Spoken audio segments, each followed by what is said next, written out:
Sheikh Hamad bin Khalifa Al Thani was the Crown Prince and the Minister of Defence in 1995 when he took over in a bloodless coup while his father was on an overseas trip.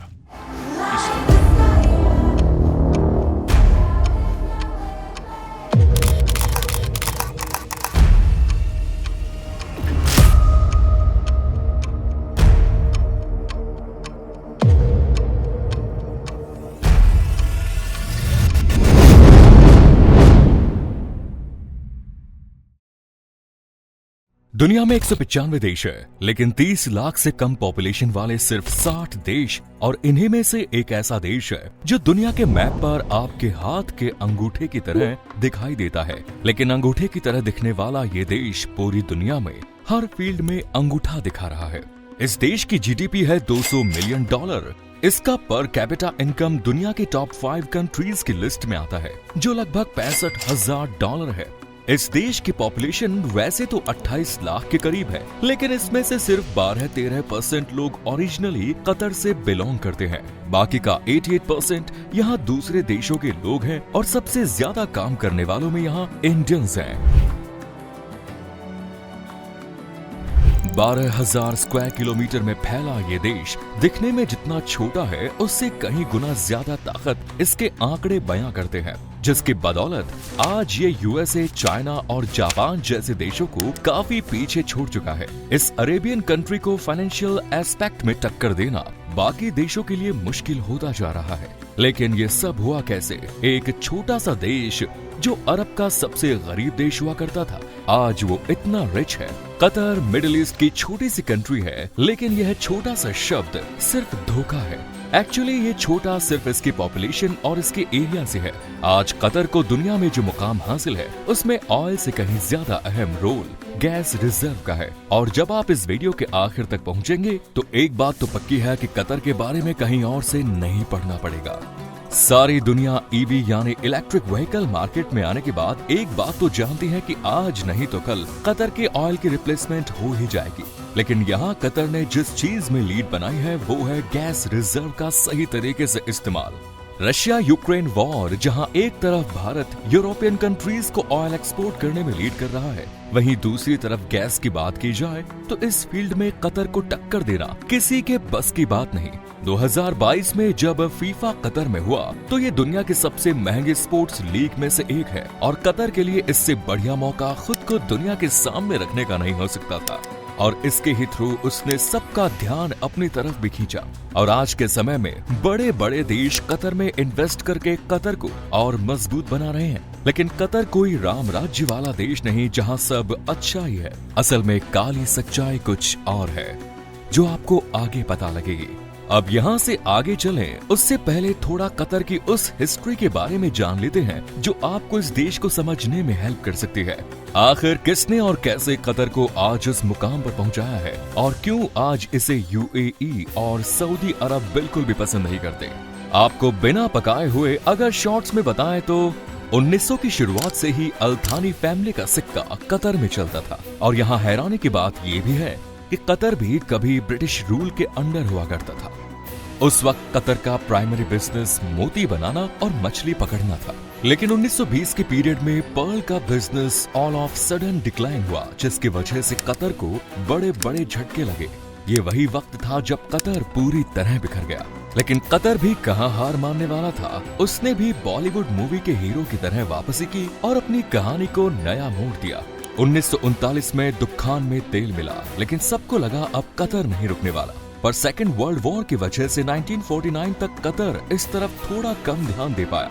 Oil export से Qatar के revenue में बाढ़ आ गई और Qatar में शुरू होता है मॉडर्नाइजेशन का पीरियड। 1955 के बाद धीरे धीरे इसमें जबरदस्त ग्रोथ आती है और शेल ऑयल कंपनी कतर में गैस का सबसे बड़ा रिजर्व ढूंढ लेती है। जिस जगह इसे ढूंढा गया था उसे नॉर्थ फील्ड के नाम से जाना जाता है। अब जरा कहानी को यहाँ थोड़ी देर रोकते हैं और 1971 में हुए एक बड़े इंसिडेंट के बारे में बताते हैं। कतर को 1971 में ग्रेट ब्रिटेन से जब पूरी तरह आजादी मिलती है तो सबको एक पल के लिए ये लगा कि अब कतर को दुनिया की ताकत बनने से कोई नहीं रोक सकता।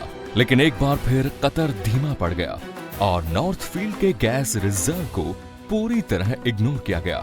1955 तक कतर दूसरे देशों की तरह बड़ी साधारण स्पीड से आगे बढ़ रहा था। लग ही नहीं रहा था कि इस देश में कुछ बात है, जबकि इसके पास नेचुरल ऑयल और गैस के दुनिया में सबसे बड़े रिजर्व्स थे। लेकिन 1995 में कतर के इतिहास में एक नया पेज जुड़ता है और देश में ऐसा तख्ता पलट होता है जिससे कतर का पास्ट और फ्यूचर दोनों बदल कर रख दिया। शेख अहमद बिन खलीफा अल थानी ने तख्ता पलट करके कतर की बागडोर अपने हाथों में ली। ये बात तो उस समय तक पूरी दुनिया जानती थी कि कतर नेचुरल ऑयल का सबसे बड़ा एक्सपोर्टर है, लेकिन जो चीज खुद कतर लंबे वक्त से इग्नोर करता हुआ आ रहा था वो थी नेचुरल गैस। शेख हमाद जैसे ही पावर में आते हैं तभी कतर की बागडोर उनके हाथों में आ जाती है। पावर आते ही उन्होंने नॉर्थ फील्ड को डेवलप करना शुरू किया। इसके साथ ही उनका ध्यान गैस के अवेलेबल सोर्स को पावरफुल बनाने का था। लेकिन क्यों, इसका लॉजिक हम आपको आगे बताएंगे। फिलहाल कतर ये तो जान चुका था कि उसे अब ऑयल में टक्कर देना बिल्कुल भी आसान नहीं होने वाला और अपने नेटवर्क्स को उसने इतना मजबूत बना भी लिया। लेकिन कहीं ना कहीं ये बात हमद बिन जानता था कि ऑयल तो जैसे तैसे दूसरे देशों में एक्सपोर्ट किया जा रहा है, लेकिन वो ये चाहता था कि अब ऑयल की तरह गैस को भी कतर को ताकत देने के लिए यूज किया जाए, क्योंकि इस रिसोर्स को ढूंढे हुए लगभग 40 साल हो चुके थे, लेकिन उसका आज तक कतर यूज ही नहीं कर पाया और ये हमद बिन के लिए एक फेल्यूर की तरह था। लेकिन हमद बिन अब एक नए आइडिया के साथ रेडी था और वो गैस के रिजर्व को एक नई कहानी देने को तैयार था। वो ऐसा इसलिए चाहते थे क्योंकि वो जानते थे कि गैस को दूसरे देशों तक पहुंचाने के लिए जिन पाइपलाइन का यूज करना था वो लगभग नामुमकिन सा था, क्योंकि ये बिल्कुल भी इजी नहीं था। इसीलिए कतर के हमद बिन का दिमाग चलने लगा और एक नए अवतार के साथ कतर ने नई दुनिया में कदम रखा। दरअसल टेक्नोलॉजी के सहारे उसने डेवलप कर लिया था कि गैस को कैसे लिक्विफाई करके ऑयल की तरह एक देश से दूसरे देशों में एक्सपोर्ट किया जा सकता है। बस फिर क्या था, उसने ऑयल के लिक्विफैक्शन पर काम करना शुरू कर दिया। दरअसल ऑयल लिक्विफैक्शन एक प्रोसेस है जिसके थ्रू गैस को लिक्विड में बदल दिया जाता है और इस पूरे प्रोसेस में गैस को -डिग्री तक ले जाकर ठंडा किया जाता है। बस फिर क्या था, देखते ही देखते कतर ऑयल के साथ साथ गैस एक्सपोर्ट मार्केट का किंग बन गया और आज वर्ल्ड में इसका एक्सपोर्ट दुनिया में टॉप की 3 कंट्रीज में आता है। लगातार बढ़ती हुई गैस की डिमांड के लिए सप्लाई चेन को बनाए रखने के लिए कतर ने नए लिक्विड गैस सेंटर और प्लांट्स का कंस्ट्रक्शन भी शुरू कर दिया। इसलिए पिछले 15 सालों में इंटरनेशनल ऑयल कंपनीज के साथ पार्टनरशिप में 14 नेचुरल लिक्विड गैस प्लांट्स बना डाले हैं।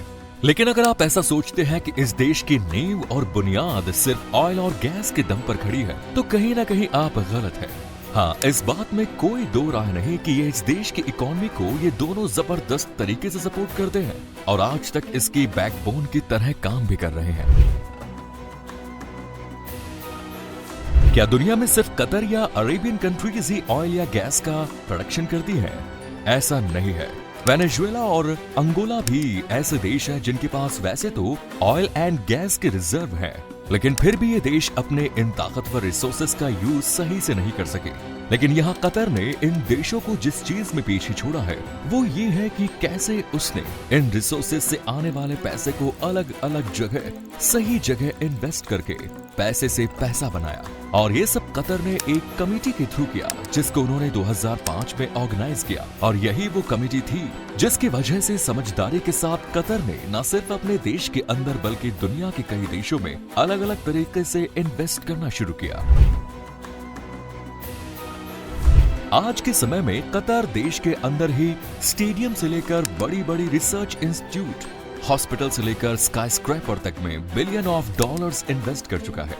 ये तो कतर का इकोनॉमिक डेवलपमेंट था, लेकिन अब हम आपको कतर के उस कदम के बारे में बताते हैं जिसके बाद इस देश ने दुनिया का सबसे बड़ा पॉलिटिकल इन्फ्लुएंस हासिल करने के लिए अपने यहाँ दुनिया का सबसे बड़ा अरेबियन मीडिया नेटवर्क स्टार्ट किया, जिसे सारी दुनिया अल जजीरा के नाम से जानती है। दरअसल इसके पीछे एक रीजन था, वो ये कि कतर काफी समय तक सऊदी अरब के अंडर में था, जिसके चलते कतर खुलकर दुनिया के सामने नहीं आ पा रहा था।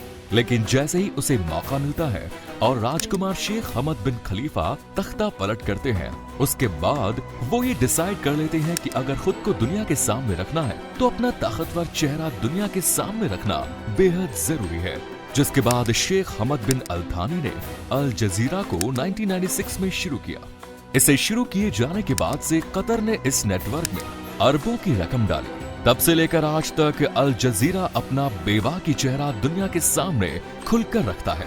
इतना ही नहीं, अल जजीरा की बेबाकी के चलते उसे काफी देशों से काफी कुछ सुनने को मिलता रहता है, जिसमें सबसे ज्यादा उसका पड़ोसी देश शामिल है। हमने आपको ऊपर बताया कि सऊदी अरब और यूएई आखिर क्यों चिढ़ते हैं, तो उसका एक सबसे बड़ा रीजन अल जजीरा था। लेकिन अरब के कुछ देशों को छोड़कर पूरी दुनिया में सिर्फ 2-3 ही ऐसे देश हैं जहां अल जजीरा बैन है, और ये कतर के दूसरे देशों के साथ अच्छे रिलेशन और पावरफुल पॉलिटिकल इन्फ्लुएंस दिखाता है। लेकिन वीडियो की शुरुआत में हमने आपसे कहा था कि कतर में सब कुछ अच्छा भी नहीं है। तो कतर में जैसा कि हमने आपको बताया कि दूसरे देशों से आकर काम करने वाली लेबर बहुत सारी है, जो खुद उसकी ओरिजिनल कतारी पॉपुलेशन से कहीं ज्यादा है। लेकिन इन सब के बावजूद भी कतर लेबर क्लास की कंडीशंस को इग्नोर करता हुआ आया है। आए दिन कतर में लेबर अपनी कंडीशंस को लेकर शिकायत करते नजर आते हैं, लेकिन जो हालात आज से 20 से 30 साल पहले थे, आज भी वही है। कतर की अमीरी और वहां के इन्फ्लुएंस पर किसी को कोई शक नहीं है, और ये बात भी सच है कि कतर की अमीरी कभी खत्म नहीं होगी। लेकिन उसे वहां काम करने वाले लोगों पर ध्यान भी देना चाहिए, क्योंकि कतर के पास ऑयल और गैस तो है, लेकिन अगर इन जगह का काम करने वाले लोग ही काम करने वाली जगहों पर सेफ एंड सिक्योर फील नहीं करेंगे, तो ऐसी अमीरी का क्या फायदा। उम्मीद करते हैं वीडियो पसंद आई होगी, और हाँ, जाते जाते चैनल को सब्सक्राइब जरूर करें। धन्यवाद।